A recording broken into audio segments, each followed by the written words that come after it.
This is the Samaismela Show with Lawi The German. So this is the Samaismela Show coming to you on this great winter day. With us is a very interesting gentleman. For the audience, as usual, I never tell you who the guest is because he's going to tell us who he is.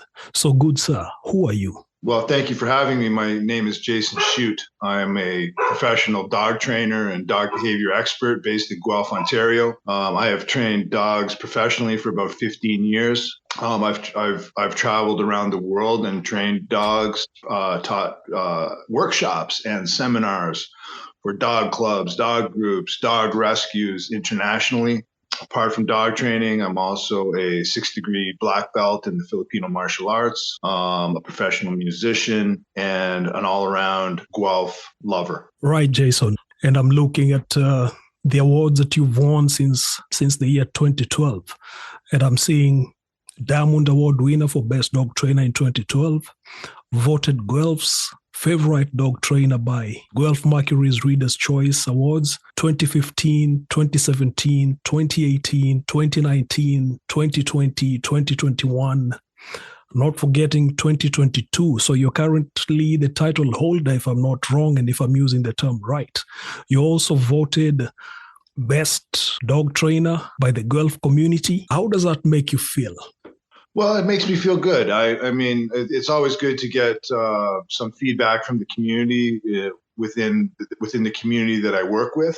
I like those things, but those things mean much less to me than the satisfaction I get from my job when I'm actually helping dogs. Right.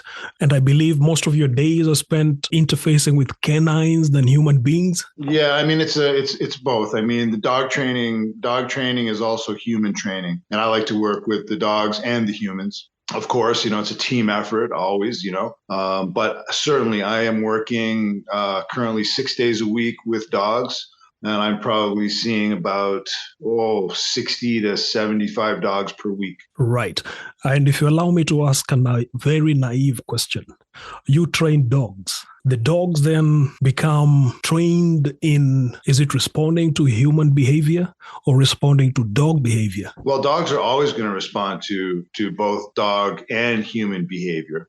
But what we are trying to do is to create a common language between dog and human so that the humans are able to live more effectively, more happily with their canine companions. And the canine companions are also able to understand and not be completely confused and baffled by their human counterparts. Right. Allow me to take the question further and ask, now that when a dog has been properly trained, does the human handler also require training? Oh, yes, 100%. Absolutely. The humans always require training. Training dogs is the easy part, my friend. Training the humans is the harder part because not all humans are coachable. Not all humans like to take direction or instruction. Dogs love it if the circumstances are set up effectively and appropriately enough for them to actually want to do so. Right. Thank you, Jason. Given that background, I wanted to now go deep into our topic today. We are trying to explore the aspect of humanity by observing how dogs interact either with the fellow dogs or with the human beings. Would you be able to give us 10 areas or key topics or key learnings that you have come across handling dogs over the years? Yeah, absolutely. I mean, and I can go through these one by one. Dogs and humans have always been learning from each other. We have since the time that dogs were domesticated around 20,000 years ago. Dogs have been an integral part of human experience. I mean, we have co-evolved over the last 20,000 years. And there are many evolutionary biologists and psychologists who have theories about how humans would not be the evolved species that we are today if it had not been for our long-standing relationship with dogs for a variety of reasons. Now, without going into too much detail about those things, fast forward to present time, and certainly from my experience working with dogs and working with all kinds of dogs, working with feral dogs, working with street dogs in a variety of countries around the world, working with, purebred dogs and mixed breeds in North America, dogs that have been selected genetically for different purposes and reasons. We start to see some very interesting themes develop. And no matter how long I've been working with dogs, I am endlessly impressed and surprised, and I learn something from them every single day that I work with them. There are many things that I feel humans could learn from dogs. Right. Well, before you get to the first one, Jason, allow me to ask probably naive question on my side. How many dog breeds are there? I don't even know. I just don't know. Right. There's a new breed almost every day. Right. And it depends on, there are some dogs, some breeds that are actually mixed breeds that have become recognized as unique breeds. Yes. So I just don't even know the answer to that. Right. But I would say probably under 500. Under 500. Yeah. Okay. So, the things that impress me about dogs, of course, are really endless. But the things that I feel specifically, and if I have to list these, sure, that in a way that in a list of the things that, 10 things that humans can learn from dogs. The first thing on my list would be how to live in the moment, how to be present in our daily experience, to go with the flow, in other words. Right. Dogs love to experience the life. They live in the moment. They do not let the life just drift by. They are absolutely present. And of course, we know that humans are very rarely entirely present in their daily moments. We are so distracted by all these, illusions that surround us in life that we have to carve out time to work on being present. We have to put aside 15 to 20 minutes a day to meditate. We have to schedule our yoga session, our mindfulness practice in order to be present. This is something that we actually have to work on. And for dogs, this comes absolutely naturally. Right. How many hours a day does a dog sleep, or how many hours a day is a dog active? Well, it depends absolutely on the individual dog.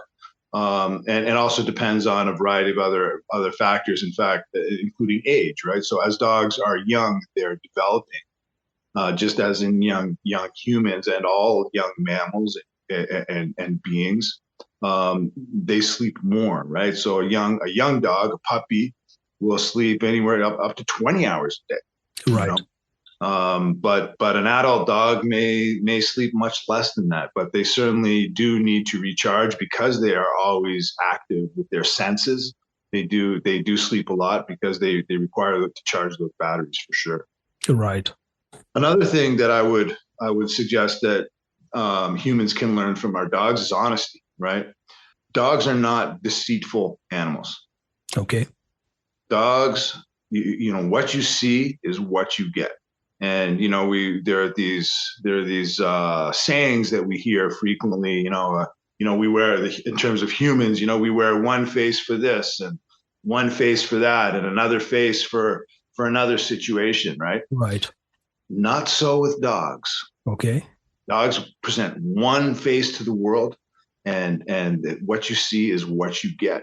Right. And so their honesty, their purity is something that I admire greatly. I thought dogs have two faces. They have the happy face for their handlers, and they have the angry face for strangers. That's the same face. That's the dog being honest. Right. Right. That is the dog being honest. Dogs are honest in their expression. They are not diplomatic. Right. We, in one sense, for example, if a human, for example, doesn't like a person, we will pretend that we like that person. Yes. We will put on a face that suggests, oh yeah, right, yeah, we're trying to be diplomatic and nice here. Right. Which works to keep a human society going. Okay. To some extent. But Right. dogs, no, dogs are too honest for that. Dogs will let you know where you stand, how they feel about you. So whether they're happy to see you or they're not happy to see you, that's still honest expression. Right. And one of the things that I've observed dogs do is when they meet other dogs, they also have two kind of reactions. They either happy to see other dogs, or they also get aggressive when they see other dogs. Sure. Absolutely. And again, that's still the same honest expression. Right. You know? So Appreciate it. that is still the continuity of their honesty. Right. Great. Thank you, Jason. Give us your number 3. Okay. Right. My number 3 would be loyalty. Dogs are among the most loyal animals that you will ever meet. Okay. You know, a dog who loves you will die for Right. you. And you know, humans, of course, can learn a thing or two about loyalty from dogs. You know, humans tend to be more fickle. Their loyalties shift depending on perhaps what advantageous positioning we can think of. I mean, humans are much more oriented towards the sort of Machiavellian kind of concepts, right? And Right. and loyalties can change over time. Allow me to come in on the loyalty bit for dogs.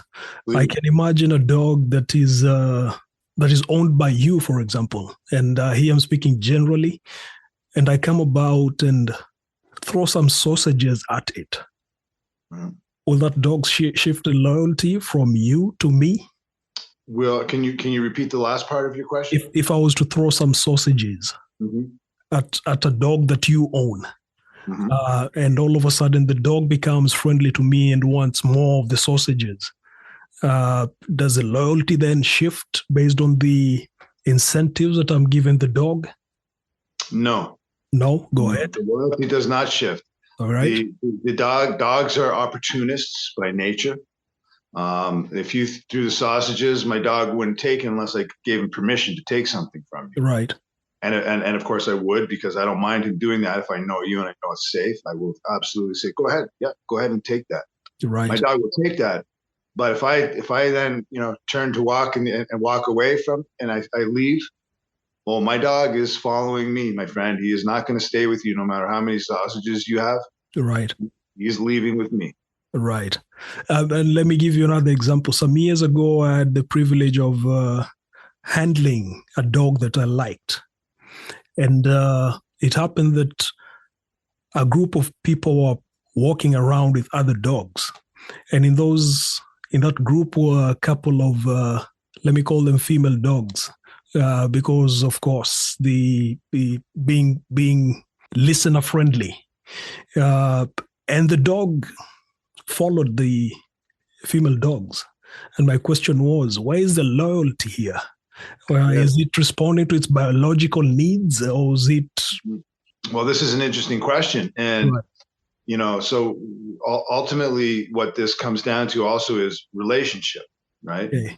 So if this is a dog that you were handling, but was not your dog. Was not my dog, right. Right. So, right. The relationship matters there. Having that deep connection with a dog can override many other even instinctive behaviors that dog may do. Right. In fact, I saw this play out in an incredible way when I was training with one of my mentors in the United States a few years ago.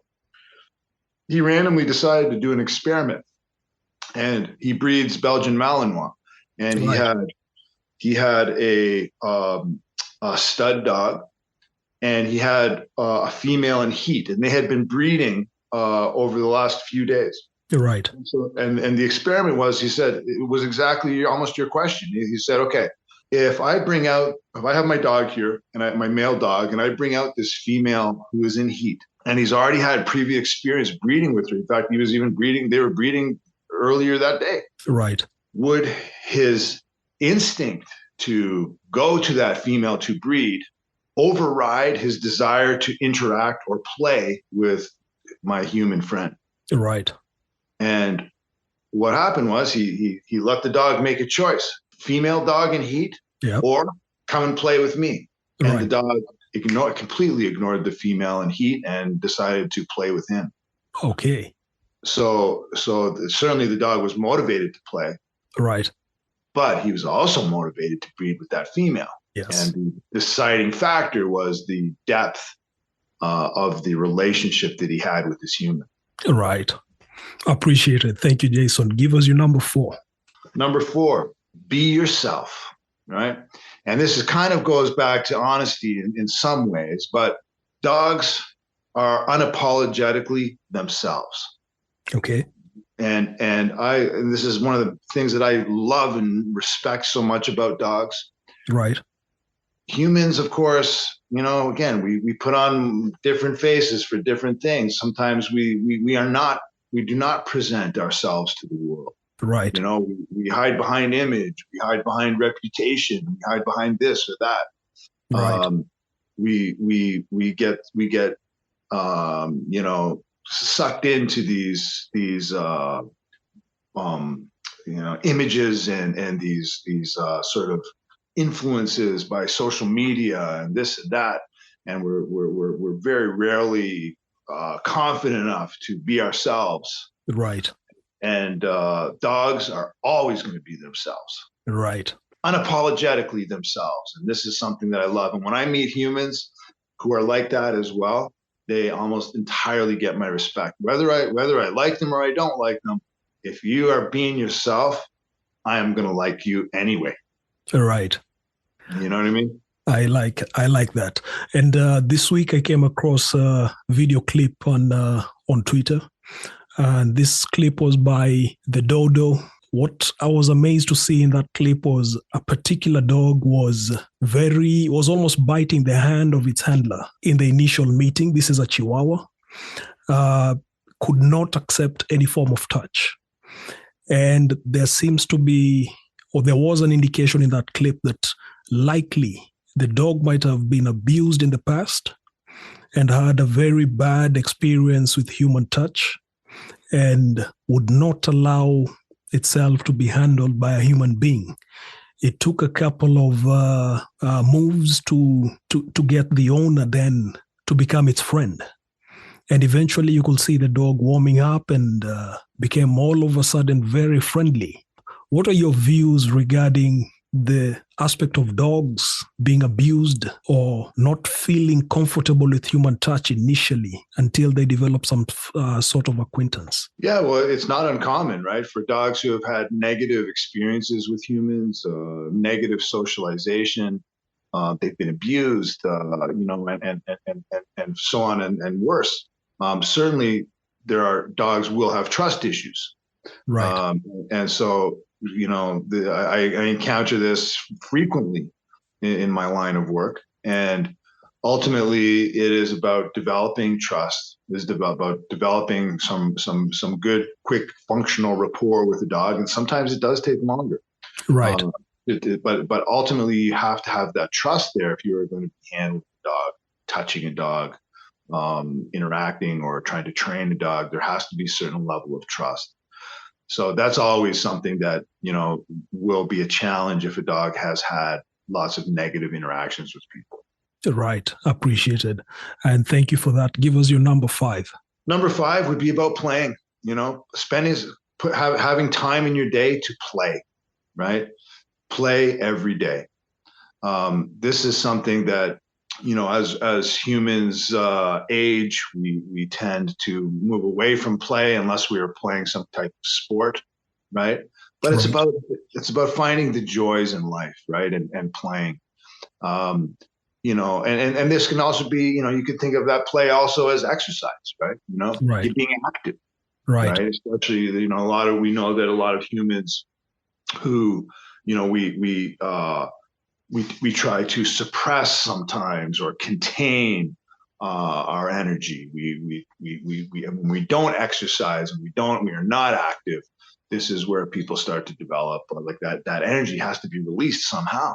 Right. And if we're not giving good productive outlets to our natural energies, this is how, people start to become anxious depressed, and all these other things happen. Once you start moving and exercising, playing, Right. you're going to get endorphins and dopamine, adrenaline, and increase in serotonin, and all these neurotransmitters and hormones that are ultimately going to make you feel and behave much better.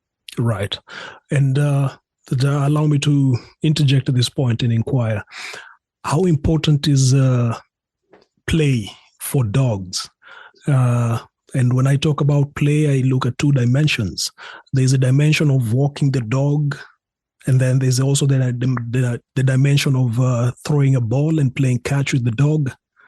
How important is play, either to the physiology or well-being of a dog? Play is essential for a dog. It is critical for a dog. Play is a biological drive. It is a requirement. Humans like to think that play is simply a sort of a social construct, and it is not. It is a biological drive. Dogs need to play. And not only do they need to play, they want to play. Right. And we have to give them, and play is a big part of how I train dogs, actually. And so play is an excellent way, of course, obviously, to exercise a dog and stimulate a dog physically. But there are so many things that a dog can be learning while they're playing, in terms of impulse control, in terms of responding to their humans while they're in a high state of arousal. Most dog training is done when dogs are in a low or mid-level arousal state. And when you're playing with a dog, you're going to get them much more cranked up so that they learn to listen to your information and respond to your direction, even when they're adrenalized and full of endorphins and dopamine, where they tend to process information in a much less efficient way. We actually turn the tables on that and make those times the dog is going to be even more receptive to your direction. Right. So from a physical perspective, from a mental perspective, from an emotional perspective, play is absolutely essential for dogs. Most people don't do it enough. Even professional trainers, play tends to be an afterthought. Right. And play is one of the first things that I will typically suggest in a lot of different sort of behavioral issues that I deal with dogs. And even obedience, play is really going to be a way that allows you to develop that trust, to develop that relationship, to let the dog view you as a fellow creature and not just simply as a food source or as an authority figure. Right. And you raise a very important point that I wish to follow up on. Dogs see human beings, and allow me to phrase it as a question. Do dogs see human beings as creatures, or do they see human beings as fellow animals? Well, dogs see us as fellow animals because we are fellow animals, right? It's the humans don't think we're animals. Right. And humans like to think that we are much more elevated species than all the other, and so therefore we are not animals. There's the animal kingdom, and then there's humans. Right. That's a myth. Okay. At least in the dog world, it remains a myth. Or you're saying that in the human world, it's equally a myth? In reality, my friend, in the natural order in the natural world, right? We are animals also, right? So dogs, there's no hiding that from dogs. Dogs are all animals on planet Earth know that humans are animals. Okay. It's only humans don't know we're animals. Right. And are dogs able to differentiate human beings from, say, let me not use chicken, but let me use human beings from monkeys? Sure, of course. Oh yeah, okay. Absolutely. Right. Oh yeah. Yeah, they can absolutely tell. I mean, the same way we can tell the difference between a chicken, a monkey, a hippopotamus. So can the dogs. Right. The dogs will also, but dogs will also be categorizing things into potential prey, right, or potential predator, okay, as well, right? Or friend or foe, right? And also, but I mean, you will see so many amazing, interesting cross-species relationships, especially if you're looking at outlets like the dodo. Right. right? You will see dogs being best friends with elephants and cuddling up with baby, mongooses and stuff like that. Right, There's right. amazing cross-species relationships, and so dogs are aware of all the different species that are in their environment for sure.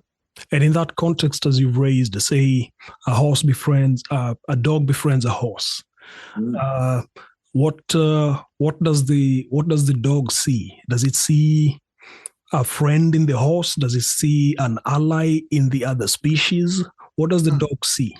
Yeah, I mean, I can't answer that exactly because I can't know exactly what the dog sees there, but I'm assuming that the dog sees a friend, an ally, Right. A